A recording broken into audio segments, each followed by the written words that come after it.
लक्ष्मीनाथ समारंभान् नाथयामुनमध्यमाम् अस्मदाचार्य पर्यन्ताम् वंदे गुरु परंपराम्। आज की सभा के सम्माननीय अध्यक्ष महोदय, सभी प्रमुख वक्तागण और जिनको अभी अलंकरण से समलंकृत किया गया ऐसे श्री नारायण जी, उज्जैनी के लिए यह महत् सौभाग्य का क्षण है। जो कर्क रेखा पर स्थित नगरी है, सप्त महापुरियों में से, सप्त मोक्षपुरियों में से अन्यतम है। इसमें अंतरराष्ट्रीय ज्योतिष महासम्मेलन का आयोजन अब पूर्णत्व की ओर है। हम सभी जानते हैं और आपने 4-5 बार अभी सुन भी लिया कि संत को जाने की जल्दी है, इसलिए जल्दी करो जल्दी करो जल्दी करो, जबकि हमें इन सबसे खूब सुनना था। लेकिन एक हिंदी में कहावत है, जहां चरण पड़े संतन के वहां वहां बंटा था। तो दुर्दैव से इन सभी विपज्जनों के उस दिव्य वाणी से हम कुछ ही समय तक अभिभूत हो सके। आशा करता हूं कि पुनश्च एक बार इनका किसी रूप में पुनः यहाँ आगमन होगा और विस्तृत रूप से हम उनकी वाणी से अभिभूत हो सकेंगे, उसको ग्रहण कर सकेंगे। कल और आज यहाँ ज्योतिष विषय की चर्चा इस महासम्मेलन के माध्यम से हो रही है। बस 2 ही बिंदु, क्योंकि मुझे अभी भागने की जल्दी है। हम चिंतन ज्योतिष का कर रहे हैं और ज्योतिष शास्त्र है, और शास्त्र ये हमेशा इदमित्थम रूप में ही माने गए। ज्योतिष की जो सिद्धांत की भूमिका है उसमें ये शास्त्र उद्धृत करता है, सिद्धांत संहिता होरा रूपस्कंद त्रयात्मकम वेदस्य निर्मलं चक्षुर ज्योतिष शास्त्रम अकल्मषम।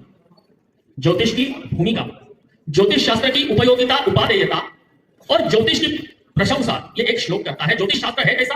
अकल्मषम, जिसमें किसी भी अंश मात्र कल्मश जिस शास्त्र में नहीं, ऐसा ज्योतिष शास्त्र है। और फिर कैसा? ज्योतिषम प्रत्यक्षम शास्त्रम यावत चंद्र दिवाकर। जब तक चंद्रमा है, जब तक सूर्य नारायण भगवान है, तब तक ज्योतिष शास्त्र का अस्तित्व स्वतः है, उसे सिद्ध करने की आवश्यकता ही नहीं है, क्योंकि प्रत्यक्ष शास्त्र है। और ऐसे प्रत्यक्ष शास्त्र में ज्योतिष शास्त्र की स्वयं की स्थिति क्या है? तो वेदस्य निर्मलं चक्षु। आप सभी ज्योतिर्विद, सभी दैवज्ञ यहां विराजमान है, लेकिन हमारे यहां जो षट शास्त्र है उनको वेद और नारायण पुरुष के अंग के रूप में स्थापित किया गया है। और उसमें ज्योतिष शास्त्र ये वेदस्य निर्मलं चक्षु।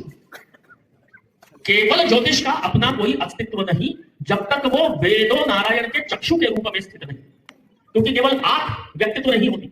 आपके व्यक्तित्व का अंग आंख हो सकती है, आपकी सीधी सुतवा नाक हो सकती है, सुंदरता हो सकती है, लेकिन आप ही नहीं तो आंख कहां से आएगी और उसका प्रयोजन भी क्या रहेगा। और वैसे हमारे यहाँ वेदोखिलो धर्ममूलम, समस्त सनातन धर्म को आलोकित करने वाला शास्त्र ये ज्योतिष शास्त्र है, जो वेद विहित कर्तव्य कर्म धर्म के रूप में स्थापित है। उन कर्तव्यांगभूत वैदिक धर्मांतर्गत स्थापित कर्म को कब करे, किस मुहूर्त में करे, उसके करने से क्या हमें फल मिलेगा, ये मीमांसा और ज्योतिष ये दोनों शास्त्र हाथ में हाथ डाल के हमारे समाज को उन्नति की ओर ले जाने वाले प्रत्यक्ष शास्त्र है। लेकिन दुर्दैव है कि सिद्धांत की चर्चा कब, वो सिद्धांत की तरफ भी हमारा ध्यान होना चाहिए। अगला साल सभी दैवज्ञों के लिए बड़ा सुख समृद्धि खुशहाली का होगा। हमारी तिजोरी भरेगी से लेकर दूसरे की जेब तक हमारी आंख पहुंचती है, क्योंकि हम दैवज्ञ हैं, हम ज्योतिषी हैं। लेकिन उसी के साथ साथ ये शास्त्र जो है, इस शास्त्र का उपकार हमारे द्वारा कैसे हो, इसकी जिम्मेदारी भी हम ज्योतिषियों के ही करने की आवश्यकता है। आज हम ज्योतिषी हैं, कोई पत्रिका लेके आता है, कोई हस्तरेखा दिखाता है, कोई सामुद्रिक शास्त्र के आधार पर कुछ भविष्य आदि का कथन करते हैं। शास्त्रानुकूल होना चाहिए, क्योंकि यदि 1 बार 2 बार, खासकर आज की जो नई पीढ़ी है जिनको हम टारगेट कर रहे हैं कि वो भी हमारे धर्म की मर्यादाओं में रहकर जीवन जिए, उनके विषय में आजकल के तो बच्चे बहुत ऐसे हैं कि क्या करना है, कुंडली दिखाते, हम कर्म पथ के कार्य करता है, हम कर्म में विश्वास रखते हैं, कुंडली मिलान का औचित्य क्या, ऐसे अनेक सवाल हमारे शास्त्र के विषय में प्रस्तुत करती है नई पीढ़ी। और उसे देने के लिए हमारे यहाँ उस क्रम से जब हम ये सारा चिंतन करते हैं तो सिद्धांतात्मक शास्त्र जो आर्षत्व धारण करता है, वो सिद्धांतात्मक शास्त्र जो हमारे यहाँ पर इदमित्थम प्रमाण स्थापित करता है, उसका चिंतन सारे दैवज्ञों के मस्तिष्क में अहर्निश उपस्थित होना आवश्यक है। हमारे यहाँ पर ग्रह आदि की उत्पत्ति, अभी हमने जिनका अलंकरण देकर सम्मान किया श्री नारायण जी का, ये स्वयं खगोल वैज्ञानिक है, एस्ट्रोनॉमी का, खगोल शास्त्र का उन्होंने अध्ययन भी किया है, अध्यापन भी किया है। आज भी हम ज्योतिषियों के लिए यह गर्व का विषय है, हम सनातन धर्मियों के लिए गर्व का विषय है कि ऐसे अनेक ग्रह जो आज से 100 साल पहले लेबल नहीं लगे हुए थे, वो पिछले 103 साल में 7 ग्रहों को विश्व ने मान्यता दी कि हाँ ये वहां खगोल में उपस्थित है और उनका भी प्रभाव है।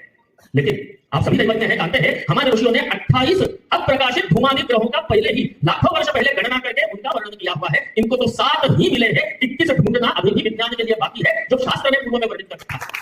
शास्त्र ने पहले बताया कि 21 और ढूंढो, कहां लगाते हो लगाओ, हमने तो पहले ही उसको बता दिया। लेकिन वो शनि, वह बृहस्पति जब ब्रह्मांड की उत्पत्ति के साथ उत्पन्न हुए, उनके प्रभाव का ऋषियों ने अपने ध्यानावस्था में, योगावस्था में, दिव्यावस्था में अनुभव किया। और जैसी वेदों की ऋचाएं अपौरुषेय है, जिनका गान दिया गया, जो साक्षात परमात्मा के श्वासोच्छ्वास स्वरूप मानी गई, ऐसे परमात्मा के उस दिव्य श्री विग्रह का नेत्र है ज्योतिष। और इस ज्योतिष के जो सिद्धांत ग्रंथ है, इस ज्योतिष के जो फलित ग्रंथ है, ये ऋषि प्रोक्त है, उनमें आर्षत्व है। दुर्दैव से ये हुआ कि पिछले 100, 125, 150 सालों में लोगों ने ज्योतिष का अध्ययन किया, परंपरा से किया, व्यक्तिगत प्रतिभा का उपयोग हुआ, कुछ दैवी कृपा का उपयोग हुआ, और जीवन भर प्रैक्टिस करते करते करते कुछ कुछ कंक्लूजन्स निकल के आ गए कि ये ग्रह ऐसा, ये स्थिति ऐसी है, ऐसा तो इसमें ऐसा होता है। वो अनुभवात्मक शास्त्र हुआ। आज मैं ज्योतिषी, मैं माने कोई भी, हम में से एक दैवज्ञ, उन्होंने जीवन भर किसी विषय को लेकर चिंतन किया, शोध किया, एक निष्कर्ष तक पहुंच गए। लेकिन वो निष्कर्ष क्या ज्योतिष शास्त्र का निष्कर्ष रहेगा? वो व्यक्ति के अनुसंधान का निष्कर्ष होगा, न कि शास्त्र है, न कि सिद्धांतात्मक है। अरे छोटा सा उदाहरण, सब लोग जानते हैं, थोड़ी सी बातें कर दी, लेकिन मैं बहुत बाल्यकाल से वेदों का अभिमानी हूं, वेदों का अध्ययन किया है, शास्त्रों का अध्ययन किया है, आंग्ल भाषा का भी अध्ययन किया। ज्योतिष और वेद के लिए पिछले ही साल फ्रांस की यूनिवर्सिटी में पहली बार फ्रांस का एजुकेशन मिनिस्टर भारत में आके यदि किसी को डॉक्टरेट देके गया, तो वो भी मैं ही बच्चा हूं कि फ्रांस से भी हमें एक्नॉलेजमेंट मिली, मानद उपाधि देके। क्या करें कागजों का? जब तक वो हमारी विधा को पुष्ट नहीं करे, तब तक ऐसे सम्मान और अलंकार केवल एक मर्यादा तक ही उपयोगी होते हैं। एक छोटा सा उदाहरण और मैं निकलूं, क्योंकि क्षमा प्रार्थी हूं, मेरी कहीं पर भागवत जी चल रही है और मुझे समय से मंच पर पहुंचना है, मेरा कर्तव्य मानता हूं। ब्रह्मांड की उत्पत्ति, ग्रह नक्षत्रों की उत्पत्ति हुई, शनि की उत्पत्ति हुई, बृहस्पति की उत्पत्ति। आज भी जनसामान्य में बिना दैवज्ञ के पास गए, बिना ज्योतिषी की सलाह लिए भी शनि की 7.5 चल रही है, भाई हनुमान चालीसा कर लो। हिंदी भाषी प्रदेश में दैया है, सुंदरकांड कर लो। व्यावहारिक में कोई बजरंग बाण, कोई हनुमान बाहु, न जाने जो ईश्वरीय अनुसंधान करते हैं। लेकिन थोड़ा सा चिंतन कीजिए, 7.5 ब्रह्मांड की उत्पत्ति से, शनि के दोष ब्रह्मांड की उत्पत्ति से, और हनुमान चालीसा का जन्म कितने साल पहले हुआ? 550, 600 साल। अच्छा, 600 साल पहले जिस काव्य को, जिस ग्रंथ को लेखन किया गया, वो लाखों करोड़ों वर्ष पहले के दोष का उपाय कैसे बना? सिद्धांतात्मक नहीं है, अनुभवात्मक है। लोगों को जन्म में अनुभव हुआ कि ऐसे समय में, ऐसे कष्ट आने पर इस स्तोत्र का, इन शब्दों का, इस ग्रंथ का पाठ करने से राहत मिलती है। लेकिन दुर्दैव से स्थिति ये बनने लग गई कि लाल किताब, इनके उपचार, इसके उपाय, ये टोटके, वो टोने, और उसमें कहीं ना कहीं हमारे जो सिद्धांतात्मक पक्ष है ज्योतिष का, उस पर राख जमने लग गई।